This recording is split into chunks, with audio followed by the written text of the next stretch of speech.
నమస్తే అందరికీ, welcome to our channel. ముందుగా మన మై సిటీ ఇన్ఫ్రా డెవలపర్స్ ఈ ఛానల్లో పెడుతున్న మేము ఇన్ఫర్మేషన్కి అందరూ మంచి వ్యూస్ ఇస్తున్నారు. సో ఆసక్తికరంగా కూడా చూస్తున్నారు.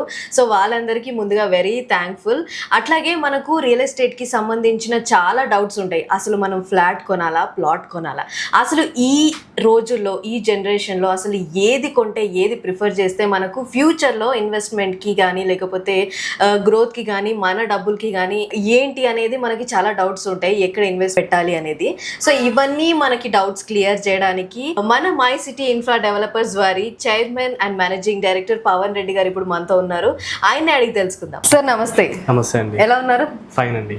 ఓకే, సో మన మై సిటీ ఇన్ఫ్రా డెవలపర్స్ మన ఛానల్లో ముందుగా వ్యూవర్స్కి మీరు థ్యాంక్స్ చెప్పాలి. ఎందుకంటే మంచి ఆసక్తికరంగా అన్ని వ్యూస్ చూస్తున్నారు, మనం చెప్పే ఇన్ఫర్మేషన్ అన్నీ వింటున్నారు. కాబట్టి మీరు వాళ్ళకి ముందుగా థ్యాంక్స్ చెప్పేస్తే బాగుంటుంది. థ్యాంక్స్ అండి అందరికీ. మా ఛానల్ ఫాలో అవుతున్న వారికి ప్లస్ మమ్మల్ని రెగ్యులర్గా ఫాలో అవుతున్న వాళ్ళకి కూడా మేము చాలా థ్యాంక్స్ చెప్తున్నామండి మీకు. ఓకే, సో సార్ నా ఫస్ట్ క్వశ్చన్ ఏంటంటే, అసలు మనం ఇప్పుడు హైదరాబాద్లో ఇన్వెస్ట్ చేయకపోతే మన ఫ్యూచర్ ఏంటి? హైదరాబాద్లో ఇన్వెస్ట్మెంట్ చేయకపోతే అంటే అండి, జనరల్గా ఇన్వెస్ట్మెంట్ అందరూ పెడుతూ ఉంటారు. హైదరాబాదే ఎందుకంటే మనకి ఏ సిటీ చూసుకున్నా కూడా మనకు లైక్ వేరే సిటీతో కంపేర్ చేసుకుంటే లైక్ బెంగళూరు కానివ్వండి, హైదరాబాద్కి స్కోప్ ఎక్కువ ఉంది. మనకి ఎంత దూరం అన్నా వెళ్ళొచ్చు, అప్ టు 150 కిలోమీటర్స్ వరకు కూడా మనం వెళ్ళి లేఅవుట్స్ చేయొచ్చు. డెవలప్మెంట్ సెక్టార్ ఉంది. ఇప్పుడు మనకు రీసెంట్గా ఓఆర్ఆర్ కానివ్వండి, RRR కానివ్వండి, ఎయిర్పోర్ట్స్ కానివ్వండి, రీసెంట్గా అనౌన్స్మెంట్ చేసిన బుల్లెట్స్ రైడ్స్ కూడా. అంటే హైదరాబాద్కి ఏంటంటే గ్రోత్ ఎక్స్పాన్షన్ చాలా ఉందన్నమాట ఏరియా వైజ్గా. కాబట్టి మనకి హైదరాబాద్లో ఫ్యూచర్లో ఎప్పుడు చేసినా కూడా Hyderabad is the best option for investment. Okay, so land ఇన్వెస్ట్మెంట్కి అనేది హైదరాబాద్ బెస్ట్ అంటారు. సో మీ ఒపీనియన్లో ఒక 5 years డౌన్ ది లైన్ చూసుకుంటే మనము ఎవరు ద రిచెస్ట్ అవుతారు సార్? అంటే ఐ మీన్ బిజినెస్ మ్యానా, లేకపోతే సాఫ్ట్వేర్ ఇంజనీర్స్, ఇప్పుడు ఐటీ బాగా నడుస్తుంది కాబట్టి, లేకపోతే ల్యాండ్ ఇన్వెస్టర్స్, ఎవరు ద బెస్ట్ రిచెస్ట్ అవుతారని మీ ఒపీనియన్? ఇప్పుడు ఎలా ఉంటుందంటే సాఫ్ట్వేర్ వాళ్ళు కూడా రిచెస్టే, బిజినెస్ చేసే వాళ్ళు కూడా రిచెస్టే ఉంటారు. బట్ ల్యాండ్ మీద ఇన్వెస్ట్మెంట్ పెట్టిన వాళ్ళు వీళ్ళతో కంపేర్ చేస్తే ఎక్కువ రిచెస్ట్ అవుతారు. బిజినెస్ వాళ్ళకి సర్టెన్ బిజినెస్ ఉంటుంది, ఆ బిజినెస్ వల్ల రిచ్ అవుతారు. ల్యాండ్ అనేది అప్రిషియేషన్ ఎలా ఉంటుంది, ఈరోజు ఒక 5 lakhs పెడితే 5 years తర్వాత 50 lakhs అవుతుంది. బట్ బిజినెస్ పర్సన్ కానీ సాఫ్ట్వేర్ ఇంజనీర్ కానీ ల్యాండ్ మీద ఇన్వెస్ట్మెంట్ పెట్టకుండా వాళ్ళు రిచెస్ట్ కావాలంటే కష్టం. మనకి ఏ పర్సన్ కూడా ఇప్పుడున్న రిచెస్ట్ అని మనం చెప్పుకుంటున్నామో వాళ్ళందరూ కూడా ల్యాండ్ మీద ఇన్వెస్ట్మెంట్ రిచెస్ట్ అయిన వాళ్ళే. కాకపోతే వాళ్ళ ప్రొఫెషన్ వైజ్గా రిచెస్ట్ అయిన వాళ్ళు ఎవరు లేరు నా ఒపీనియన్ ప్రకారము. నేను తెలుసుకున్నంత వరకు వాళ్ళందరూ సర్టెన్ అమౌంట్ ల్యాండ్ మీద పెట్టి రిచెస్ట్ అయిన వాళ్ళే ఉన్నారు. ఎటు తిరిగి వాళ్ళంతా land investors. Of course IT sectors ఇవన్నీ ఏం లేవు. వాళ్ళందరూ డబ్బులు తీసుకొచ్చి ల్యాండ్ మీదనే పెడతారు కదా, ల్యాండే కదా గ్రోత్ అయ్యేది. కాబట్టి ల్యాండ్ మీద పెట్టిన వాళ్ళు 100% రిచెస్ట్. ట్రూ. మీరు ఇప్పుడు అన్నట్టు ఐటీ ఫీల్డ్ కి కూడా కొంచెం మనం లే ఆఫ్స్ అవన్నీ జరుగుతున్న టైం ఇది. సో బిజినెస్ లో కూడా మనకి లాస్ అనేది ఉండదు, లాస్ ఉంటుంది, అప్ అండ్ డౌన్స్ కూడా ఉంటాయి బిజినెస్ లో. బిజినెస్ ఎప్పుడు ఒకటేలాగా నడవాలని ఏం లేదు. బట్ ల్యాండ్ ఏంటంటే ఇప్పుడు ఈ రోజు ఉన్నది ప్రైజెస్ అయితే ఎప్పుడు తగ్గవు, ఒక విధంగా ఒక లెవెల్కి వచ్చి ఆగుతుంది, లేదంటే హైక్ అవుతాయి. కాబట్టి ల్యాండ్ మీద ఎప్పుడు కూడా మనకి compare to business and software ప్రకారము 100% రిచెస్ట్ పీపుల్. ల్యాండ్ మీద ఇన్వెస్ట్ చేసిన వాళ్ళందరూ రిచెస్ట్. ఓకే సార్, సో ఇదంతా ఓకే. కానీ సో మన మై సిటీ ఇన్ఫ్రా డెవలపర్స్ మన నిధి అవెన్యూ గురించి మాట్లాడుకుంటే, అసలు మీకు ఇన్స్పైర్ చేసింది ఏంటి? అసలు ఈ వెంచర్ స్టార్ట్ చేయాలని మిమ్మల్ని ఇన్స్పైర్ చేసింది ఏంటి? ఏ విషయం మిమ్మల్ని అలా? మేమేంటి అంటే మేడం, ఇప్పుడు మై సిటీ ఇన్ఫ్రా డెవలపర్స్ మేము ఎందుకు స్టార్ట్ చేసామంటే, కస్టమర్స్కి జెన్యూన్గా ల్యాండ్ ఇవ్వడం కానివ్వండి, ప్లాటింగ్ ఇవ్వడం కానివ్వండి, వాళ్ళది ఏంటంటే హార్డ్ కోర్ మనీ ఉంటుంది. వాళ్ళు కొన్ని ఇయర్స్ నుంచి వాళ్ళు దాచుకొని సర్టెన్ అమౌంట్ ల్యాండ్ మీద పెడతారు. మనం చాలా న్యూస్లలో కూడా చూస్తుంటాం మనము, అదవుతుంది ఇదవుతుంది, ల్యాండ్ మీద పెడితే కొన్ని లీగల్గా ఉండవు. ఇంకోటి ఏంటంటే పీపుల్స్ మెంటాలిటీ ఎలా అయిపోయిందంటే, ఏదో కొద్దిగా మార్కెట్ వాల్యూ కన్నా తక్కువ వచ్చిందంటే వెంబడే కొనేస్తారు, లీగల్ వెరిఫికేషన్ కూడా చేసుకోరు కొంతమంది. మన మై సిటీ ఇన్ఫ్రా డెవలపర్స్ నుంచి మనం ఒక బ్యూటిఫుల్ ప్రాజెక్ట్ డిజైన్ చేసాము ఇక్కడ మన ఆలేరు మున్సిపాలిటీలో. దానికి లీగల్ వెరిఫికేషన్ కానివ్వండి, ఆ DTCP రెరా అప్రూవల్స్ కానివ్వండి, దాని డెవలప్మెంట్స్ ఎలా అంటే మిడిల్ క్లాస్ బడ్జెట్కి తగ్గట్టుగా దాన్ని డెవలప్మెంట్ చేస్తూ వాళ్ళ బడ్జెట్కి అనుగుణంగా మనము నిధి అవెన్యూ అనేది డెవలప్మెంట్ చేస్తున్నాం మనం ప్రజెంట్. ఓకే, సో సార్ మీరు ఇది స్టార్ట్ చేస్తున్నప్పుడు మీరు ఎదుర్కొన్న ఛాలెంజెస్ ఏమైనా ఉన్నాయా? అఫ్ కోర్స్ అండి, ఇప్పుడు ల్యాండ్ అంటే మనం చాలా ప్రొక్యూర్ చేయాలి, చాలా లీగల్గా చాలా చూసుకోవాలి మనము. దాదాపు మాకు ఛాలెంజింగ్ ఫ్యాక్టర్ ల్యాండ్ సెలెక్షన్లోనే ఛాలెంజింగ్ ఫ్యాక్టర్. అప్రాక్సిమేట్లీ మాకు తెలిసి 3 to 6 months టైం పట్టింది మాకు. ల్యాండ్ పూల్ చేయడము, దాని తర్వాత దాని లీగల్ వెరిఫికేషన్, దాని అప్రూవల్స్, దాని లేఅవుట్ వరకు వెళ్ళాలి, దాని డెవలప్మెంట్, ఈ ప్రాసెస్ అన్నీ కావడానికి ఇంచుమించు 3 to 6 months. అందరూ అనుకుంటారు ల్యాండ్ తీసుకోవడం, లేఅవుట్ వేయడం ఈజీ అని. అది చాలా హార్డ్ అసలు యాక్చువల్గా. ల్యాండ్లో ఎన్నో లిటిగేషన్స్ ఉంటాయి, ఎన్నో ఇష్యూస్ ఉంటాయి, ఎంతో మంది ఫ్యామిలీ మెంబర్స్ మీద ల్యాండ్ ఉంటుంది. వాళ్ళందరినీ చూసుకొని అవన్నీ ఎంక్వైరీ చేసుకొని ఆ లీగల్గా అన్ని క్లారిఫికేషన్స్ వచ్చిన తర్వాత మనం అప్రూవల్స్కి వెళ్తాం అనమాట. Once we got an approval from DTCP అంటే ద ల్యాండ్ అనేది చాలా క్లియర్ టైటిల్. మేము అదే విధంగా ముందుకు వెళ్తున్నాము. కస్టమర్ సాటిస్ఫాక్షన్ కోసమే మనం ICT infra developers long run relationship maintain చేయాలనే ఉద్దేశంతోనే మనం ఐసిటీ ఇన్ఫ్రా డెవలపర్స్ అనేది స్టార్ట్ చేసాము. దానిలో మనము Nidhi avenue our the 4th venture అనమాట మాది. అది నిధి ఎవెన్యూ చాలా బాగా డిజైన్ చేస్తున్నాం దానికి. ఓకే, సో బేసిక్గా ఈ వెంచర్ అనేది స్టార్ట్ చేయడం అంటే మీరు అన్నట్టు ఛాలెంజెస్ నేను అడిగినట్టు అంత సింపుల్గా అడిగే పని కాదు. అది ఒక పెద్ద ట్రస్ట్. ఎంతో మంది ఫ్యామిలీస్ మీ మీద ట్రస్ట్ చేసి మీరు ఒక రెస్పాన్సిబిలిటీ తీసుకొని అది చాలా పెద్ద ప్రాసెస్. అంటే మనీ ఫినాన్షియల్గా కూడా ఇన్వెస్ట్ చేయాల్సి ఉంటుంది మేము మీ దగ్గర తీసుకోవాలంటే. అలాగే ట్రస్ట్ని కూడా మీరు బిల్డ్ చేయాలి. అదే కదండి, ఇప్పుడు మనీ మీరు తీసుకొచ్చి పెడతారు. కొంతమంది కస్టమర్స్ ఎలా ఉంటారంటే కొంతమంది లోన్కి వెళ్తారు, కొంతమంది గోల్డ్ పెట్టి కూడా ల్యాండ్ మీద ఇన్వెస్ట్మెంట్ చేసే వాళ్ళు కూడా ఉంటారు. వాళ్ళు మిడిల్ క్లాస్ వాళ్ళు లైక్ 30,000 40,000 ఉన్న వాళ్ళు కూడా లోన్ తీసుకొని కూడా మనకి ల్యాండ్ తీసుకుంటారు. వాళ్ళ ట్రస్ట్ని మనం కాపాడాలి. వాళ్ళకి ఏదో అమౌంట్ వస్తుంది కదా అని చెప్పేసి మనము చీట్ చేసామనుకోండి, అన్ని కంపెనీస్ లాగా one of the day My City infra developers కూడా కనిపించకుండా పోవచ్చు. కాబట్టి అలాంటి సిచ్యువేషన్ రాకుండానే మనం చాలా జాగ్రత్తగా వెల్ ప్లాన్డ్గా మనం ముందుకు వెళ్తున్నాం అనమాట. ఓకే, సో సార్ మీరు ఈ ప్రాసెస్లో ఎప్పుడైనా గివ్ అప్ చేద్దామని అనిపించిందా? ఈ ఛాలెంజెస్ అన్ని ఎదుర్కొన్నా బా నా వల్ల కాదు అలా కాదండి, మేము ప్రీవియస్గా అలాంటి ఛాలెంజెస్ అన్నీ వస్తుంటాయి. ఒక్కొక్క టైంలో మీరు చెప్పినట్టు ఎందుకులే అసలు ఈ సిచ్యువేషన్, ఈ ఫీల్డ్ అనే సిచ్యువేషన్ కూడా వస్తుంది. కాకపోతే మనం ఇష్టపడి మనము రియల్ ఎస్టేట్ సెక్టార్లోకి వచ్చామన్నమాట. ఇంకోటి ఏంటంటే అది బ్యూటీ ఏంటంటే రియల్ ఎస్టేట్ సెక్టార్లో ఫ్రీగా పని చేసుకోవచ్చు. ఒకటి మనమే బాస్ అనుకొని ఫీల్ అవ్వచ్చు. ఒకటి రెండోది అంటే ఎంతో మంది వాళ్ళ కళలు కంటుంటారు మేము ఇన్వెస్ట్మెంట్ చేయాలి పర్టికులర్ అని చెప్పేసి. వాళ్ళ ట్రస్ట్ను బిల్డ్ చేసుకుంటూ మనం ముందుకు వెళ్తే అది ఆ గివ్ అప్ అనేది నథింగ్ అనమాట. ఓకే, సో ఈ ప్రాసెస్లో మీరు నేర్చుకుంది ఏంటి సార్? టు బి ఫ్రాంక్, మనం నేర్చుకోవడం అంటే డిఫరెంట్ టైప్స్ ఆఫ్ కస్టమర్స్ వస్తుంటారు. మన డిఫరెంట్ మైండ్ సెట్లో కస్టమర్స్ వస్తుంటారు. కొంతమంది పాజిటివ్ ఉంటారు, కొంతమంది బాగా పాజిటివ్ ఉంటారు, కొంతమంది అసలు డిట్టో ఆపోజిట్ ఉంటారు అనమాట. లైక్ ల్యాండ్ మీద పెడితే ఏం రాదు, గోల్డ్ మేము అక్కడ మోసపోయాము, ల్యాండ్ కొని ఇక్కడ మోసపోయామని. వన్స్ మోసపోయాము అంటే అతని పర్సన్కి మనము ఆప్షన్ ఇచ్చాము. మోసపోయి అంటే మనం లీగల్గా అన్ని డాక్యుమెంట్స్ వెరిఫికేషన్ చేసుకొని అన్నీ పర్ఫెక్ట్గా ముందుకెళ్తే ఎక్కడ కూడా మనకేం మోసం జరగదు. ఇప్పుడు దానికోసమే ఇప్పుడు మనకి అప్రూవల్ లెవెల్స్ కానీ, డిటీసీపీ కానీ, రేటా కానీ, ఈ బోర్డ్స్ అన్ని ఇప్పుడు ఫామ్ అయిపోయాయి. ఈ ప్రాసెస్లో కస్టమర్స్ నుంచే నేర్చుకున్నది ఎక్కువ ఉంటుంది. మేము ఒక్కొక్క కస్టమర్ నుంచి ఒక్కొక్కటి నేర్చుకోవచ్చు.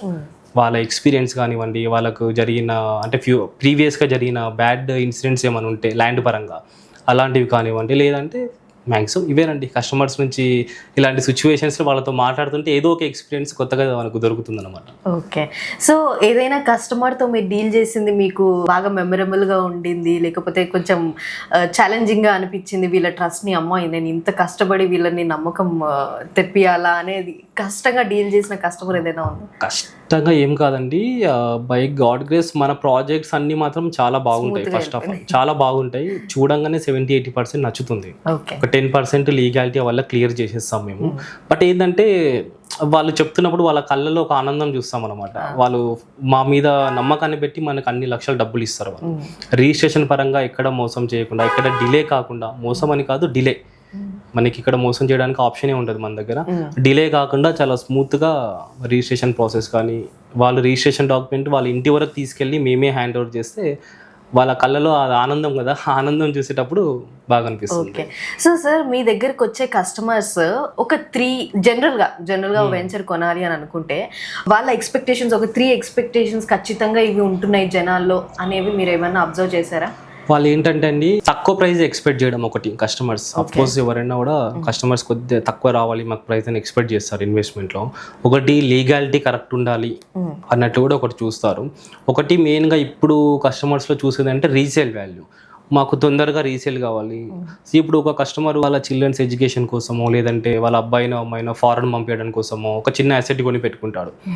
అది మనకు రీసేల్ తొందరగా కావాలి, మంచి అప్రిషియేషన్ రావాలి, ఇలాంటి ఛాలెంజెస్ మన కస్టమర్ నుంచి ఎదురవుతాయి అనమాట. ఓకే, సో వాళ్ళు చేసే మిస్టేక్స్ ఏమైనా మీరు చెప్పగలుగుతారా? ఇంతమంది కస్టమర్స్ తో మీరు డీల్ చేసి ఉంటారు, వాళ్ళు చేసే మిస్టేక్స్ ఏంటంటే ఇదేనండి, ఇంతకుముందు చెప్పినట్లు ఇప్పుడు డిఫరెంట్ కంపెనీస్ మనకు మార్కెట్లో ఉన్నాయి. డిఫరెంట్ పీపుల్ని కస్టమర్స్ మీట్ అవుతూ ఉంటారు. అంటే ఒక కస్టమర్ ఒక ప్లాట్ కొనాలి అనుకున్నప్పుడు అతను మ్యాక్సిమం చాలా మందిని ఎంక్వైరీ చేస్తారు. వాళ్ళ మెంటాలిటీ ఎలా ఉంటుందంటే ఒక తక్కువలో మనకి ప్లాట్ రావాలి అనే ఆలోచన వచ్చేటప్పుడు వాళ్ళు ఏంటంటే మార్కెట్ వాల్యూ ఎగ్జాంపుల్ నిధి ఎవెన్యూ 12,000 ఉంది. ఎగ్జాంపుల్ మన నిధి ఎవెన్యూ సరౌండింగ్స్ లో అక్కడ ఇక్కడ ఎవరో వాళ్ళకి 8,000కి ఇస్తున్నారు, 7,000కి ఇస్తారు. అలాంటి సినారియోస్ ఏమైనా వచ్చాయనుకోండి, అరే అక్కడ నుంచి తక్కువ వస్తుందనే మైండ్ సెట్ లో ఉంటారు. కానీ ఆ లీగల్గా వెరిఫికేషన్ చెయ్యరు. ఆ ల్యాండ్కి ఎంతమంది ఓనర్స్ ఉన్నారో వెరిఫికేషన్ చెయ్యరు. ఆ రిజిస్ట్రేషన్ అథారిటీ ఎవరు ఉన్నారో వెరిఫికేషన్ చెయ్యరు. ల్యాండ్ ఎవరి పేరు మీద ఉంది, ఎవరు పేరు మీద అగ్రిమెంట్ ఉందో వెరిఫికేషన్ చెయ్యరు. ఈ సినారియోస్ అంటే ఆ కాన్షియస్ లోనే ఉంటారనమాట. వాళ్ళ మైండ్ సెట్ మాకు తక్కువ వస్తుంది అనే ఉద్దేశంలోనే ఉంటారు. కానీ ఇవల్ల వెరిఫికేషన్ చేసుకోవాలి అని చెప్పేసి నా ఉద్దేశం. ఓకే, సో కొన్ని విషయాల్లో కస్టమర్స్ కాంప్రమైజ్ అవుతూ ఉంటారు కొద్దిగా. కానీ ఇప్పుడు రెరా వచ్చిన తర్వాత అందరికి బాగా అవేర్నెస్ వచ్చింది. ఎవరు కూడా ఎంక్వైరీ చేసినా కూడా లీగల్ గా ఇప్పుడు అందరూ బాగానే చెక్ చేసుకుంటారు. స్టిల్ కొంతమందికి అవేర్నెస్ లేని వాళ్ళు స్టిల్ ఇప్పటికి కూడా జరుగుతున్నాయి, చూస్తున్నాం కూడా. ఎక్కడో చోట సార్ అన్ని మనం లీగల్ గా అన్ని చెక్ చేసుకున్నప్పటికీ కూడా పక్కన వాళ్ళు కొంచెం తక్కువకి ఇస్తున్నారంటే టెంప్ట్ అవ్వాల్సి వస్తుంది. టెంప్ట్ కావాలి కూడా. తక్కువ వస్తుందంటే అఫ్ కోర్స్ మేము కూడా టెంప్ట్ అవుతాము. 1 acre ల్యాండ్ కొంటున్నాము, పక్కన ఇంకో 1 acre తక్కువ వస్తుందంటే అఫ్ కోర్స్ మేము కూడా టెంప్ట్ అవుతాము. బట్ దానిలో ఉన్న లోతుపాతులు అన్ని చూసుకోవాలి మనము. దానిలో ఏది బాగుంది, రిస్క్ ఏముంది, రిస్క్ ఫ్యాక్టర్స్ ఏముంది. వాడు తక్కువ ఎందుకు ఇస్తారండి? పక్క అంటే వాడు తక్కువ ఇవ్వడానికి అయితే అతనికి ఎమర్జెన్సీ ఉండాలి. లేదు అంటే దానిలో ఏదన్నా ఒకటి చిన్న ఇష్యూస్ ఉండాలి, అవి చెప్పరు మనకి. కాబట్టి మనమే అన్ని ఎంక్వైరీ చేసుకొని ముందుకు వెళ్ళాలి. రిస్క్ అయినా కూడా మనం కొంచెం ఎక్కువ పెట్టినా కూడా మనకి ఏ రిస్క్ లేకుండా ఏ సేఫ్టీ అన్ని పరంగా చూసుకుంటే మంచిదే తీసుకోవాలి. Of course.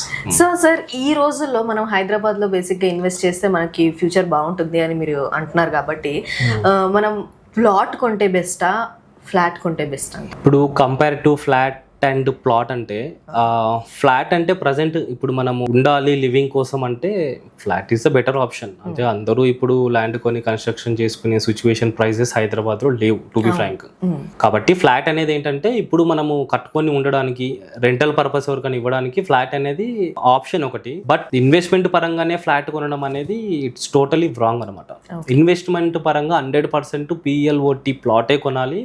ప్లాట్కు ఫ్లాట్కి కంపారిజన్ చేస్తే అక్కడ 5 times ఇన్ కేస్ ఏమన్నా ఫ్లాట్ మీద అప్రిసియేషన్ వచ్చినా ఇక్కడ 50 times అప్రిసియేషన్ వస్తుంది.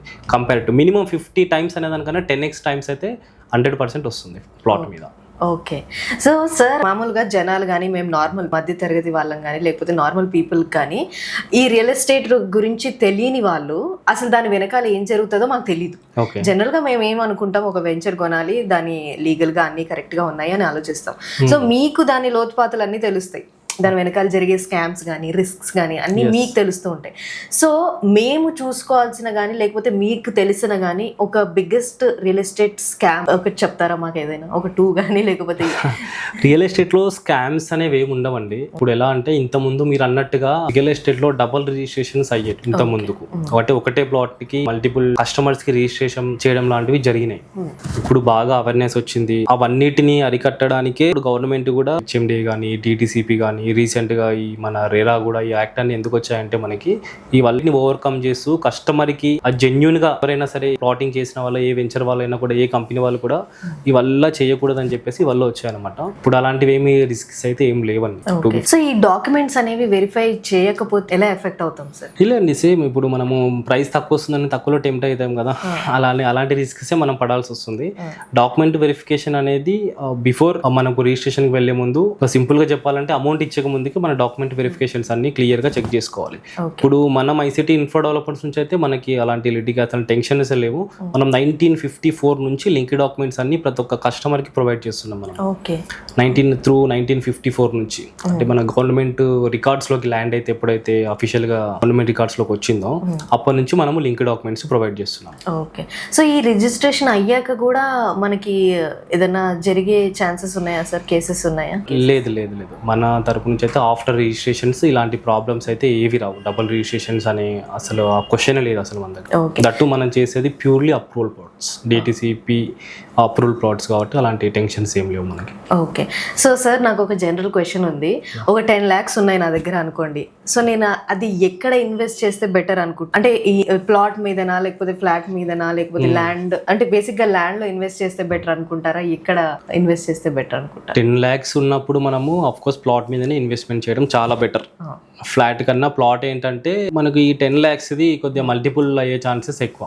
ఓకే. 50 lakhsకి మీ బడ్జెట్ ఎంత ఉందో దాని తగ్గట్టుగా ఒక ప్లాట్ చూస్ చేసుకొని ఇన్వెస్ట్ చేయడం ఇట్స్ బెటర్ ఐడియా. సో దీనికి ఏమైనా ఏజ్ రిస్ట్రిక్షన్స్ ఉంటాయా సార్? ఏజ్ రిస్ట్రిక్షన్స్ ఎంత ఎర్లీగా స్టార్ట్ చేస్తే అంత మంచిది, ఇంకా బెటర్. ఎందుకంటే ఇప్పుడు రీసెంట్ గా జాబ్ వచ్చిన వాళ్ళు అరౌండ్ 25 to 30 ఏజ్ ఉన్న వాళ్ళకి ఏంటంటే ఎగ్జాంపుల్ ఒక కార్ కొనాలన్నా ఇవాళ రేపు లగ్జరీగా వెళ్తే 25 lakhs 30 lakhs దాని కట్టే ఈఎంఐ ఒక ప్లాట్ కొంటే కార్ వాల్యూ డిప్రిసియేషన్ అవుతుంది. 25-30 lakhs పెడితే అది మార్కెట్లో మళ్ళీ ఎగ్జాంపుల్ ఒక 5 years తీసుకోండి, 30 lakhs ఉన్నది మాక్సిమం 20 lakhs 18 lakhsకి వస్తుంది. అదే 5 yearsకి నువ్వు అదే 25 lakhs 30 lakhs పెట్టి సేమ్ ఈఎంఐ అక్కడ కడుతున్నావు ఇక్కడ కడుతున్నావు. ఇక్కడ ప్లాట్ కడితే ఇదే 30 lakhs ఉన్న ప్లాట్ ఏమవుతుంది 5 years తర్వాత 1 CR ఈజీగా. కాబట్టి 5 times పెరిగినా కూడా అది ఇంకా ఎక్కువ. 30 lakhs అంటే 1.5 CR. నేను జస్ట్ 3 times క్యాలిక్యులేట్ చేసి చెప్తున్నాను వర్స్ట్ కేసులో. కాబట్టి ఇప్పుడు జాబ్ చేసే వాళ్ళు కానీ మీరు అన్నట్టుగా ఉన్నారు అనుకోండి, వాళ్ళు ఏంటంటే 100% ఏజ్ రిస్ట్రిక్షన్స్ అనేది సంబంధమే లేదు. వాళ్ళు ఈ ప్రాసెస్లో వెళ్ళేసేసి కొన్నారనుకోండి, జస్ట్ ఈఎంఐ పెట్టుకున్నా కూడా ఈఎంఐ అనేది స్టేబుల్గా ఉంటుంది, ప్లాట్ వాల్యూ పెరుగుతుంది, ఈఎంఐ అయితే అంతే కడతాం మనము. కాబట్టి డెఫినెట్గా ప్లాట్ అనేది ప్రిఫరబుల్ అనుకోండి ఇంకా. ఓకే. సో కానీ సార్ ఈ మధ్య అందరూ ఫ్లాట్ కొనాలనుకున్నా, ప్లాట్ కొనాలనుకున్నా ఈఎంఐస్ ఎక్కువ ప్రిఫర్ చేస్తున్నారు. అది ఎక్కువ బర్డెన్ అయిపోతుంది తర్వాత. సో మీరేమంటారు, అంటే సేవ్ చేసుకొని కొనడం బెస్టా? కానీ సేవ్ చేసుకునే టైం లేదు, పెరిగిపోతున్నాయి రేట్లు. సేవ్ చేసుకొని కొనడం బెస్ట్ అంటారా, లేకపోతే ఈఎంఐ పెట్టుకోవడం బెటర్? ఇప్పుడు మీరు అన్నట్టుగా సేవింగ్స్ అంటే ఇవాళ రేపు సేవింగ్స్ ఎవరి దగ్గర ఉండట్లేదు. ఇప్పుడు 1 lakh వచ్చిన పర్సన్స్ కూడా మంత్లీ వచ్చేసరికి 2 lakhs కమిట్మెంట్స్ ఉంటాయి. అలాగే మనకు సేవింగ్ అనే ఆప్షన్ ఉంటే బెటర్, చాలా బెటర్. ఎగ్జాంపుల్ ఇప్పుడు మనం ఒక 50 లక్షలు పెట్టేసి ఒక ప్లాట్ కొనాలంటే ఒక 10-15 lakhs మనది ఉంటే సరిపోతుంది, రిమైనింగ్ మనము ఈఎంఐకి వెళ్ళిపోవచ్చు. అంతేగాని 50 లక్షలు వచ్చిన తర్వాతనే నేను ప్లాట్ కొంటా అంటే అది ఇంకా లైఫ్ మొత్తం అయిపోయిన తర్వాత కూడా మన దగ్గర ఎప్పుడు ఆ డబ్బులు ఉండవు, ఎప్పుడు కొనే వాళ్ళు కొంతమంది ఉన్నా కూడా ఇప్పుడున్న సిచ్యువేషన్ లో ఇప్పుడున్న ఖర్చులకి అది బెటర్ ఆప్షన్ కాదని నా ఒపీనియన్. ఓకే. సో ఈ ఎన్ఆర్ఐస్ అనేది ఇక్కడ వచ్చి కొనడం మనం చూస్తూ ఉంటాం సార్. ఎక్కడ ఇన్వెస్ట్ చేస్తూ ఉంటారు, అంటే వాళ్ళు ఇన్వెస్ట్ చేసే బెటర్ అంటారా? ఇక్కడ చాలా బెటర్ అండి. ఇప్పుడు ఎన్ఆర్ఐస్ ఎలాంటి ఇన్వెస్ట్మెంట్ జోన్ లో చూస్తారంటే వాళ్ళు మెయిన్ గా ఈ ఐటీ కంపెనీస్ కానివ్వండి, ఇన్ఫ్రాస్ట్రక్చర్ డెవలప్మెంట్ అయ్యే జోన్స్ కానివ్వండి, ఈ ఓఆర్ఆర్ కి లేదా మనకు కొత్తగా వస్తున్న రీజనల్ రింగ్ రోడ్ త్రిబుల్ కి దగ్గరలో వాళ్ళు ఇన్వెస్ట్మెంట్ కొనడానికి ఎక్కువ ఇంట్రెస్ట్ చూపిస్తున్నారు అనమాట. వాళ్ళు వాళ్ళనే కాదు, ఇప్పుడు ఎన్ఆర్ఐన్స్ కానీ ఎవరైనా కూడా మనకి ఇప్పుడు మనం కొన్న ప్లాట్ వాల్యూ అప్రిషియేషన్ పెరగాలంటే దాని సరౌండింగ్స్ లో డెవలప్మెంట్స్ ఉండాలి. కాబట్టి ఈ డెవలప్మెంట్స్ మొత్తం ఉన్న ఏరియాలోనే మనం వెతికి ఫస్ట్ ఆఫ్ ఆల్ ప్రయారిటీ మన లొకేషన్ ప్రయారిటీ చేసుకుని మనం వెంచర్ చేస్తాం అనమాట. కాబట్టి ఎన్ఆర్ఐస్ కానివ్వండి, రిమైనింగ్ ఎవరైనా ఇన్వెస్టర్స్ చూసినా కూడా డెవలప్మెంట్ ఇన్ జోన్ కి దగ్గరలో ఇన్వెస్ట్మెంట్ చేద్దామని చెప్పేసి చూస్తుంటారు వాళ్ళు. Okay sir. సో ఇప్పుడు మన మై సిటీ ఇన్ఫ్రా డెవలపర్స్ కి ఇంకా వేరే వెంచర్స్ కి కొంచెం డిఫరెన్షియేషన్ చూస్తే, అంటే మన దగ్గర ఉన్న స్ట్రెంగ్త్ ఏంటి అనేది జనాలకు ఒకసారి మెయిన్ గా మన దగ్గర ఉన్న స్ట్రెంగ్త్ అంటే ఏంటంటే నమ్మకం. ఎందుకు చెప్తున్నానంటే అంత కాన్ఫిడెంట్ గా మీరు మన My City Infra developers venture ఒకటి విజిట్ చేయండి, take your own time. Surroundings లో అన్ని వెంచర్స్ మొత్తం తిరగండి, డెవలప్మెంట్ కంపేర్ చేయండి, లీగాలిటీ కంపేర్ చేయండి, జెన్యూనిటీ కంపేర్ చేయండి. ఇవన్నీ కంపేర్ చేసిన తర్వాత మనకు మై సిటీ ఇన్ఫ్రా డెవలపర్స్ మంచిగా అనిపిస్తుంది. నేను ఇంకా చాలా మంది మా కస్టమర్స్ కానివ్వండి, మార్కెటింగ్ స్టాఫ్ కానివ్వండి, మా ఎంప్లాయీస్ కానీ అదే చెప్తాను, నేను ఓపెన్ గా చెప్తాను. సైట్ లో అయినా సరే మేము చాలా ఓపెన్ గా బిజినెస్ చేస్తాం, నమ్మకంతో. అంత నమ్మకం కలిగిస్తాం అనమాట వాళ్ళకి, ప్లస్ అంత నమ్మకంగా ఉంటాం కూడా. కాబట్టి ఓపెన్ గా చెప్తాం. మా ప్రైస్ కూడా చాలా కాంపిటేటివ్ ప్రైస్ ఉంటుంది మంది. పక్క వెంచర్స్ కానివ్వండి మంది మినిమం 25-30% తక్కువ ప్రైస్ పెడతాం మనం. కాబట్టి కస్టమర్ని ఫ్రీ హ్యాండ్ ఇస్తాము. ఇప్పుడు కస్టమర్ కూడా అవేర్నెస్ బాగా పెరిగింది. మన ఒక్క వెంచరే చూసి ఏం కొనడు అతను. మన వెంచర్ కొనాలి అనిపించింది అంటే సరౌండింగ్స్ లో 10 ఎంక్వైరీ చేసుకుంటాడు. ది బెస్ట్ మనదే ఉంటుంది. కాబట్టి ఎక్కడ తిరిగి తిరిగి తిరిగి మళ్ళీ మై సిటీ ఇన్ఫ్రా డెవలపర్స్ దగ్గరికి వచ్చి ఆగుతాడు. అది మన స్ట్రెంత్, అది డెఫినెట్ గా. ఓకే. సో ఈ లొకేషన్ అనేది ఫైనలైజ్ చేయాలి అంటే ఎలా రీసెర్చ్ చేస్తారు సార్ అసలు? ఈ లొకేషన్ ఫైనలైజ్ ఏంటంటే మేము ప్రజెంట్ ఎక్కడైతే వెంచర్ వేయాలనుకుంటున్నామో దాని సరౌండింగ్స్ లో డెవలప్మెంట్స్ ఏమొస్తున్నాయో బాగా ఎంక్వైరీ చేస్తాం ఫస్ట్. ఓకే. ఐటీ జోన్స్ ఏమైనా ఉన్నాయా, లేకపోతే రీజనల్ లింక్ రోడ్ దగ్గర ఉన్నాయా, ఏమైనా టెంపుల్స్ ఉన్నాయా, ఇప్పుడు ల్యాండ్ అప్రిసియేషన్ ఇప్పుడు మనం ఒక ప్లాట్ కస్టమర్కి ఒక 20 lakhs పడుతున్నది అమ్ముతున్నామంటే అతనికి ఒక 5 years వేసుకున్నా కూడా అది మినిమం ఒక 40 lakhs అట్లీస్ట్ డబల్ అన్న అయ్యే ఛాన్సెస్కి స్కోప్ ఏముంది అక్కడ. ప్లస్ మనం సైట్లో ఏం డెవలప్మెంట్ చేస్తే వాళ్ళకి ఆ స్కోప్ వస్తుంది అనేది చూసి లొకేషన్ ఫైనలైజ్ చేసి వెంచర్ అనేది వేయడం ముందు జరుగుతుంది. ఓకే. సో మీ ఒపీనియన్ ప్రకారం ఈ లొకేషన్ అనేది ఇంపార్టెంట్ అంటారా, లేకపోతే ప్రైస్ అనేది ఇంపార్టెంట్ అంటారా? లొకేషనే ఇంపార్టెంట్ అండి, ఎందుకంటే లొకేషన్ తగ్గట్టుగానే ప్రైస్ ఉంటుంది. ఓకే. లొకేషన్ అనేది ప్రయారిటీలో ఫస్ట్ వస్తుంది, దాని నెక్స్ట్ వచ్చేసి ప్రైస్ తక్కువ వస్తుంది కదా అని చెప్పేసి ఎక్కడో వెళ్ళి కొంటే అది ఆ లైఫ్ మొత్తం పెట్టినా కూడా అది అక్కడే ఉంటుంది. లొకేషన్ ప్రయారిటీ అనమాట, ఎప్పుడైనా location comes first place. Okay. So sir, ఈ కస్టమర్స్ అనేది ఇంతకు ముందు మన ప్రాజెక్ట్స్ వచ్చి చూస్తూ ఉంటారు.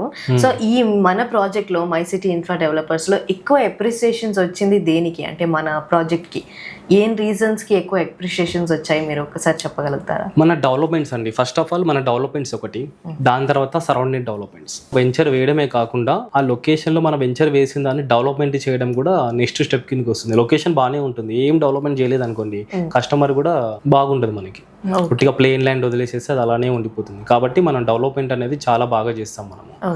లైక్ స్విమ్మింగ్ పూల్స్ కానివ్వండి, రిసార్ట్స్ కానివ్వండి, బాక్స్ క్రికెట్ నెట్లు, సీసీ రోడ్స్, ఇవాళ డెవలప్మెంట్స్ అనేది మనం బాగా చేస్తాం మనం. ఓకే సార్, ఇప్పుడు బెంగళూరు కూడా హై కాంపిటీషన్ ఉంది మనకి హైదరాబాద్కి బేసిక్గా. సో మీరేమంటారు, అంటే ఇక్కడ వాళ్ళు అక్కడికి వెళ్తున్నారు, అక్కడ వాళ్ళు ఇక్కడికి వస్తున్నారు, అంటే ఈ రీజన్ అనేది డిఫరెన్షియేట్ చూపించట్లేదు జనాలు జనరల్గా. మా రీజన్, మా హైదరాబాద్, మా బెంగళూరు, ఇలా ఏం అందరూ కొలాబరేట్ అవుతున్నారు, అందరూ అన్ని సిటీస్ తిరుగుతున్నారు. సో మీరేమంటారు, హైదరాబాద్ బెస్టా, బెంగళూరు బెస్టా ఇన్వెస్ట్ చేయడం? ఇప్పుడు ఇన్వెస్ట్మెంట్ పరంగా అయితే హైదరాబాదే బెస్ట్ అని చెప్తాం. ఎందుకంటే బెంగళూరుకి లిమిటెడ్ ల్యాండ్ ఉంది ఎక్స్పెన్షన్ కావడానికి.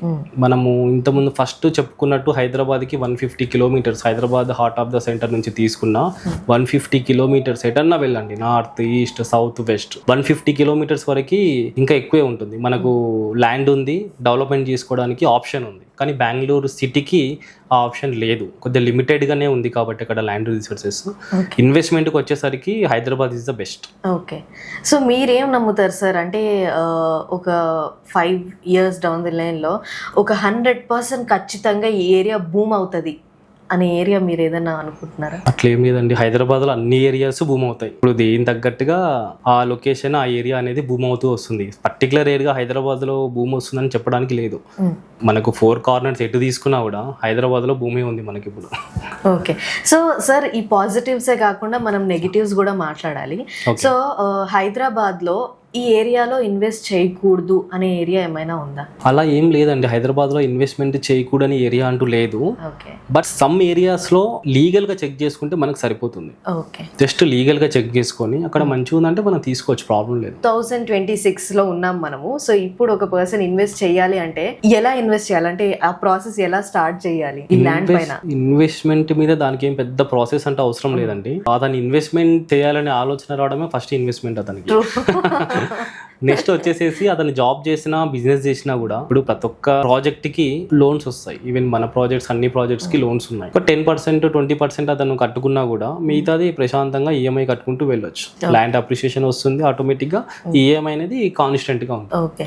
సో జనాలు తీసుకునే వర్స్ట్ ఇన్వెస్ట్మెంట్ డిసిషన్ మీ ఒపీనియన్ లో ఏంటి సార్? ఇదే అండి, వరస్ట్ డిసిషన్స్ అంటే ప్రైస్ తక్కువ వస్తుంది కదా అని చెప్పేసి తీసుకుంటారు.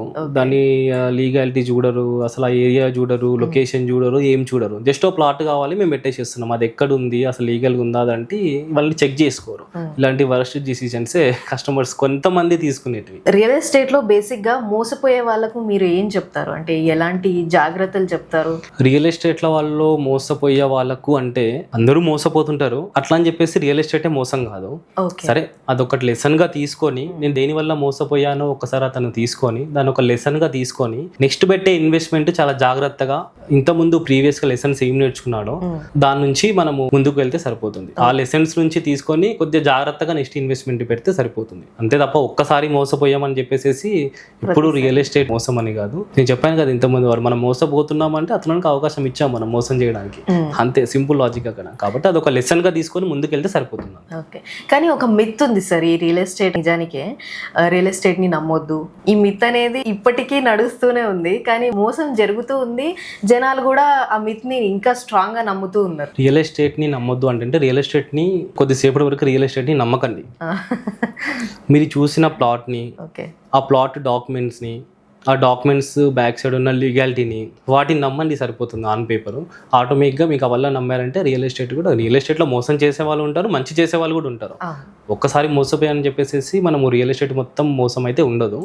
మనము సేఫ్ సైడ్గా మనం కొనే ప్రాపర్టీ డాక్యుమెంట్స్, లీగాలిటీ కానీ పర్ఫెక్ట్గా అన్నీ చెక్ చేసుకున్నాం అనుకోండి, ఇంటి అంతా బాగానే ఉంటుంది. ఓకే, సో మీరు ముందుగా ఇనిషియల్గా స్టార్ట్ చేసినప్పుడు మీ మోటో ఏముండేది సార్? అసలు ఈ వెంచర్ అనేది స్టార్ట్ చేస్తున్నప్పుడు కస్టమర్స్కి ఎలాంటి ఫెసిలిటీస్ ఇవ్వాలనుకున్నారు? అసలు ఏం ఆలోచనతో స్టార్ట్ చేశారు, ఏం మోటోతో? అంటే ఇప్పుడు కంపెనీ అంటున్నారా, ప్రాజెక్ట్ అంటున్నారా? ప్రాజెక్ట్ అంటారా? ఈ ప్రాజెక్ట్ మెయిన్గా ఎలా డిజైన్ చేస్తామంటే అండి, నిధి ఎవెన్యూ మనకి ఇది దాదాపు 8 ఎకరాల 21 గుంట 8.5 acres. మనకి 151 ప్లాట్స్ ఉన్నాయి. అంటే 151 మెంబర్స్ కస్టమర్స్ మన వెంచర్లో ఇన్వెస్ట్మెంట్ చేస్తారు. ఓకే, వాళ్ళకి ఇన్వెస్ట్మెంట్కి మినిమం 5 yearsలో అప్రిషియేషన్ వచ్చే విధంగా, మినిమం డబల్ అప్రిషియేషన్ వచ్చే విధంగా ప్లాన్ చేసాం ఆ వెంచర్ డెవలప్మెంట్.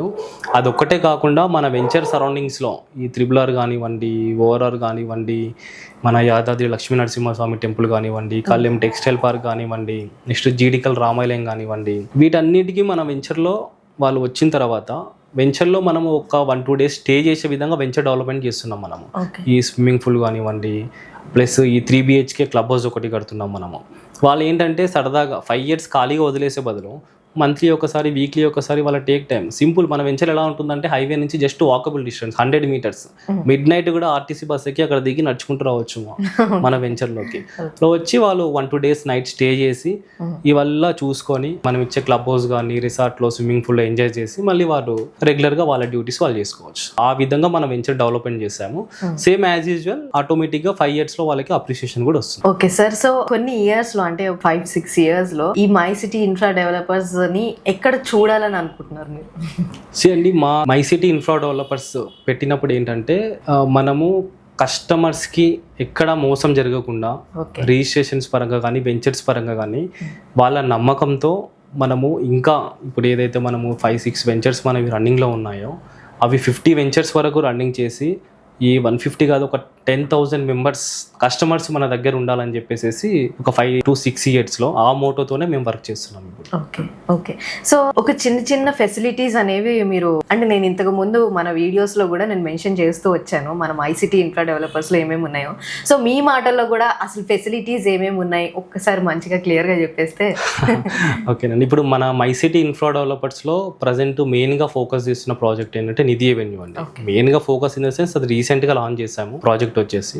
అది మనకి Hyderabad to Warangal highway NH-163 highway మీద just walkable distance 100 meters from highway. That to Aler మున్సిపాలిటీలో సైట్ లొకేట్ అయ్యి ఉంటుంది. ఆలేరు మున్సిపాలిటీ 6th ward లో మనకి ఈ ఎవెన్యూ సైట్ లొకేట్ అయ్యి ఉంటుంది. మనకి ఎవరైనా కూడా వెంచర్స్కి రావాలనుకుంటే జస్ట్ వాళ్ళ ఓన్ వెహికల్లో రావచ్చు, లేదు పబ్లిక్ ట్రాన్స్పోర్ట్ కూడా చాలా ఫిజిబిలిటీ ఉంటుంది. ఎక్కడ దిగినా కూడా ఏ మిడ్ నైట్ వచ్చినా కూడా జస్ట్ 100 meters వాకబుల్ డిస్టెన్స్ సైట్లోకి రావచ్చు. 5 years వరకు వాళ్ళ ప్లాట్ని ఖాళీగా వదిలేయకుండా వాళ్ళు ఇన్వెస్ట్ చేసిన ప్లాట్ని మనం ఇచ్చే ఎమ్యూనిటీస్ ఏదైతే చెప్పుకున్నామో మనము, ఈ క్లబ్ హౌస్ కానివ్వండి, స్విమ్మింగ్ పూల్ కానివ్వండి, walking tracks, jogging tracks, shuttle court, box cricket నెట్లు, దాని సరౌండింగ్ డెవలప్మెంట్స్ ఉన్న టెంపుల్స్ మొత్తం చూసి వాళ్ళ ప్లాట్లో వాళ్ళు వచ్చి ప్రశాంతంగా ఆ నైట్ స్టే చేసి ఎంజాయ్ చేసే విధంగా మనం వెంచర్ డెవలప్మెంట్స్ అనేది చేస్తున్నాం ఇప్పుడు. ఓకే సార్, సో మన ఇంటర్వ్యూ పరంగా మాకున్న డౌట్లన్నీ అడిగాము. సో చిన్న ర్యాపిడ్ ఫైర్ మీతో చెప్పండి. ఓకే, ఒక 5 simple questions ఉన్నాయి, చెప్పండి. So Hyderabad or other city ఎక్కడ ఇన్వెస్ట్ చేయొచ్చు? Hyderabad, of course Hyderabad. Okay, so villa or plot? Ya plot, PLOT plot. Okay, investment or own house? ఇప్పుడు ఓన్ హౌస్ ఎక్కువ బటన్ పెట్టి చేసుకునే దానికన్నా ఫస్ట్ ఇన్వెస్ట్మెంట్ చేస్తే ఓన్ హౌస్ కొనడం చాలా ఈజీ అవుతుంది కాబట్టి investment. Okay, so north Hyderabad or south Hyderabad? ఎక్కడైనా పర్లేదు హైదరాబాద్లో, నార్త్ అని పర్లేదు, సౌత్ అని పర్లేదు, Hyderabad is the best. Okay, so బేసిక్గా సార్ హైదరాబాద్ అని ఫిక్స్ అయిపోయారు, మనల్ని కూడా దాంట్లోకే ముంచుతున్నారు హైదరాబాద్లోకి. Okay, so buy today or wait 2 years? లేదండి, buy today. Okay, 1 word for Hyderabad. Hyderabad అనేది హైదరాబాద్ ఇంకో 20 years అయినా, 25 years అయినా, 30 years అయినా కూడా ఎవ్రీ జనరేషన్ కి ఇన్వెస్ట్మెంట్ చేయడానికి స్కోప్ ఉన్న ప్లేస్ ఏకైక సిటీ ఇండియాలో అంటే Hyderabad. Okay, so land investment or gold investment? Land land investment. Okay, so thank you so much sir. మన ఈ మై సిటీ ఇన్ఫ్రా డెవలపర్స్ వారి ఛానల్లో మాకున్న డౌట్స్, ఇన్వెస్ట్మెంట్ మీద, ల్యాండ్ పైన మాకున్న డౌట్స్ కానీ, చిన్న చిన్న స్కామ్స్ కానీ అవన్నీ మాకు ఎక్స్ప్లెయిన్ చేశారు. So thank you so much for your time. ఈ ల్యాండ్ మీద ఇన్వెస్ట్మెంట్ చేసే వాళ్ళకి మన మై సిటీ ఇన్ఫ్రా డెవలపర్స్ నుంచి నేను చెప్పేది ఏంటంటే, మీరు ఇన్వెస్ట్మెంట్ చేయడానికి వచ్చిన ఆలోచన ఫస్ట్ ఇన్వెస్ట్మెంట్, నేను ఇంతకుముందు చెప్పినట్టు ఒకటి. రెండోది వచ్చేసరికి ఏంటంటే, మీకు ఇన్వెస్ట్మెంట్ థాట్ వచ్చింది, వెంబడే దాన్ని చేసేయండి. మీరు 10 మందితో డిస్కస్ చేస్తే ఏమవుతుందంటే, 10 మంది వాళ్ళ ఆలోచనలు మీకు చెప్తారు కానీ మీ ఆలోచన వాళ్ళకి చెప్పరు. కాబట్టి మీ ఐడియాలజీ ప్రకారము, మీ బడ్జెట్ ప్రకారము, ఏ లొకేషన్ లో లీగాలిటీ పరంగా మంచి కంపెనీ వెంచర్స్ ఏ ఉన్నాయో డెవలప్మెంట్స్ అందిస్తూ, ఆ వెంచర్ లో మీకు ఏదైతే బడ్జెట్ మీకు అనుకూలంగా ఉందో దానిలో చూసి మంచి ప్లాట్ లో ఇన్వెస్ట్మెంట్ చేయొచ్చు. So thank you so much for your time sir. So చూసేసాం కదా మన పాడ్కాస్ట్, మనకున్న డౌట్స్ అన్ని క్లియర్ చేశారు పవన్ రెడ్డి గారు. ఎలాంటి ఇన్వెస్ట్మెంట్ మనం ఆలోచించినా కూడా, గోల్డ్ ఇన్వెస్ట్మెంట్ కానీ లేకపోతే డిఫరెంట్ ఇన్వెస్ట్మెంట్ చేయాలి అని అనుకుంటాం బిజినెస్ లో కానీ. సో మనకు ఈ ఇంటర్వ్యూ ద్వారా తెలిసింది ఏంటంటే, land investment is the best investment అని. So thanks for watching, thank you for all the support. మాకు మంచి వ్యూస్ ఇస్తున్నారు, అలాగే మా మై సిటీ ఇన్ఫ్రా డెవలపర్స్ వారి నిధి అవెన్యూ గురించి తెలుసుకోవడానికి ఆసక్తిగా చూపిస్తున్నారు మీరు కూడా. సో ఇలాగే మీకు వీడియోస్ మేము చేస్తూ ఉంటాము. So my City Infra Developers వారి నిధి అవెన్యూ గురించి మీరు ఇంకా తెలుసుకుంటూ ఉండండి, మేము చెప్తూ ఉంటాము. మీకు టైం దొరికినప్పుడు మా సైట్ని విజిట్ చేయడానికి ప్రయత్నించండి. So thanks for watching.